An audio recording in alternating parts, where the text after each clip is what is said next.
भगवान श्री कृष्ण ने जब मोहिनी रूप धारण किया तो उनके सौंदर्य पर 33 करोड़ देवता मोहित हो गए। सभी देवताओं ने मन में यही कामना हुई कि ऐसी सुंदरी उनकी पत्नी बन जाए, परंतु केवल एक देवता ऐसे थे जिनके मन में मोहिनी के प्रति इस तरह का भाव नहीं आया। वे थे सूर्यदेव। सूर्यदेव ने मोहिनी रूप को देखकर मन ही मन कहा, यदि ये मेरी पुत्री बन जाए तो मेरा जीवन धन्य हो जाए। सूर्यदेव की इस भावना को समझकर भगवान श्री कृष्ण ने उनकी ओर कटाक्ष किया और संकेत किया कि उनकी इच्छा पूर्ण होगी। समय बीतने के बाद सूर्यदेव ब्रजभूमि में वृषभानु महाराज के रूप में अवतरित हुए।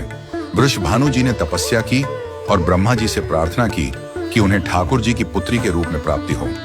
ब्रह्मा जी ने उनकी प्रार्थना को श्री हरि तक पहुंचाया।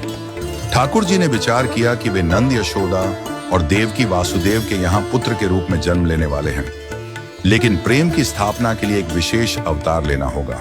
ठाकुर जी ने अपने रूप को दर्पण में देखा और उस दर्पण में उन्हें ऐसा रूप दिखाई दिया जो स्वयं ठाकुर जी को भी मोहित कर गया। यह रूप ठाकुर जी का ही स्त्री रूप था।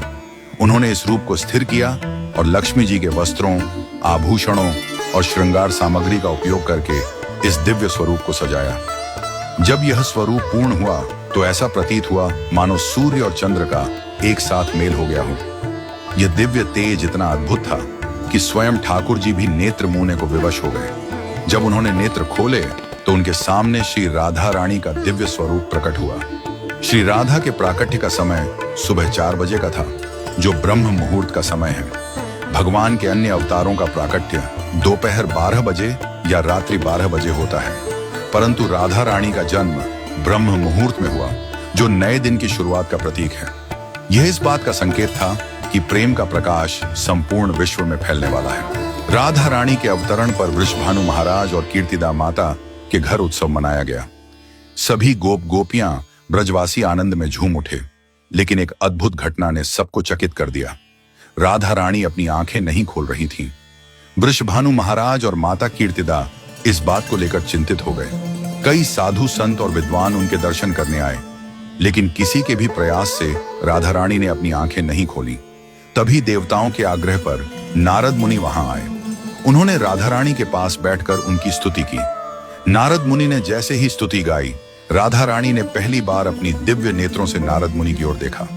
उस समय राधा रानी का स्वरूप ऐसा था मानो मृग नयनी सुंदर बालिका अपने पालने से झांक रही हो। यह दृश्य देखकर नारद जी आनंद से झूम उठे।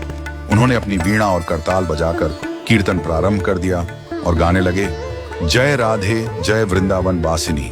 वृषभानु महाराज यह अद्भुत दृश्य देखकर भाव विभोर हो गए। उन्होंने राधा रानी को प्रणाम किया और स्वयं को धन्य माना। उन्होंने अनुभव किया कि उनकी पुत्री कोई साधारण बालिका नहीं, बल्कि साक्षात देवी है। इस प्रकार श्री राधा का अवतरण प्रेम की स्थापना के लिए हुआ। ठाकुर जी ने ज्ञान, धर्म और वैराग्य की स्थापना के लिए कई अवतार लिए, लेकिन प्रेम की स्थापना के लिए श्री राधा का अवतरण हुआ।